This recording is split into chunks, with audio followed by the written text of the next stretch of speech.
ఈ మధ్య కాలంలో కష్టపడి డబ్బు సంపాదించాలనే ఆలోచన పక్కన పెట్టేసి రాత్రికి రాత్రి కోటీశ్వర్లు అయిపోవాలి, ఏదైనా జాక్పాట్ కొట్టేయాలి, లేదంటే ఏదైనా లాటరీలో కోట్ల రూపాయల సొమ్ము తగిలేయాలి, ఈ ఆలోచనతో చాలామంది ఉంటున్నారు. వాళ్ళందరూ ఏం చేస్తారంటే చివరికి అడ్డదారులు దొక్కుతున్నారు.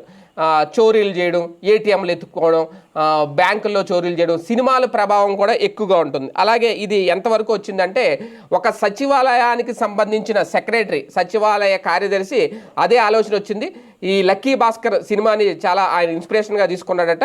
లక్కీ భాస్కర్ సినిమాలో ఎలాగైతే లక్కీగా అతను కోటీశ్వరుడు అయిపోతాడో ఇతను కూడా ఈ ఎవరు సచివాలయ కార్యదర్శి ఎవరైతే ఉన్నారో మార్కాపురం అంటే ఇతను పి వెంకటేశ్వర్లు, ఇతను కూడా లక్కీ భాస్కర్ లాగా కోట్ల రూపాయలు సంపాదించాలి, రాత్రికి రాత్రే లక్షలు సంపాదించాలనే ఆలోచనతో ప్రభుత్వం ప్రజలకిమ్మని ఇచ్చిన పింఛను సొమ్ము దాదాపు 2,66,000 రూపాయలు తీసుకొని పారిపోయాడంట. పారిపోయి రకరకాల బెట్టింగ్ యాప్ల్లో ఆ డబ్బులు పెట్టేశాడు. అతని లెక్క ఏంటి అంటే ఈ 2,66,000 రూపాయలు అంటే జనవరి 31వ తేదీన ఈ డబ్బులు పెట్టుకుని వెళ్ళిపోయాడు. 1వ తేదీన పింఛన్ ఇవ్వాలి.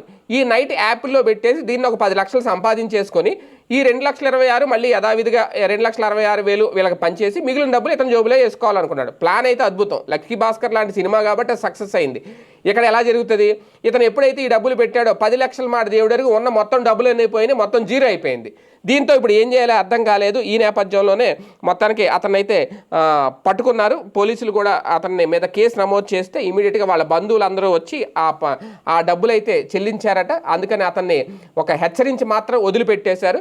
కాకపోతే 2,66,000 అయితే రికవరీ అయితే చేయగలిగారు. కాకపోతే ఒక్క రోజులోనే మొత్తం ఆ సొమ్ము అంతా పోగొట్టుకున్నాడు. అంటే ఇది ఒక రకంగా ఇది ఏంటంటే చాలామందికి ఒక గుణపాఠం. కష్టపడకుండా ఇలాగ దొడ్డిదారుల్లో అడ్డదారుల్లో లక్షలు సంపాదించేయాలి, ఆన్లైన్ బెట్టింగ్లు లేదంటే ఆన్లైన్ వ్యాపారాలు చేసేయాలి అనుకునే వాళ్ళకు ఇలాంటి గుణపాఠం. ఎవరికో కానీ అది సాధ్యం కాదు. సినిమాలు చూసి ప్రభావితం అయిపోతే హ్యాపీగా ఇంట్లో కూర్చొని కడుపులో నీళ్లు కదలకుండా సంపాదించేయాలి, కష్టపడకుండా సంపాదించేయాలి అనుకుంటే ఎవరికి సాధ్యం కాదు. ఎవరో అదృష్టవంతులు ఉంటారు, కష్టపడాలి, కష్టంతో పాటు అదృష్టం కూడా కలిసి వస్తేనే అలాంటివి జరుగుతుంది. లేదు ఇలాగ మంది సొమ్ము ప్రజల సొమ్ము తీసుకెళ్లి బెట్టింగ్ యాప్ల్లో పెట్టడం ఏంటి? నిజంగా ఆ డబ్బులు కట్టారు కాబట్టి పోలీసులు వదిలేస్తారు. లేదంటే ఇలాంటి వాళ్ళని కేసు పెట్టి లోపలేస్తే రేపొద్దున ఇంకొకటి ఇలాంటి పనులు చేయడు.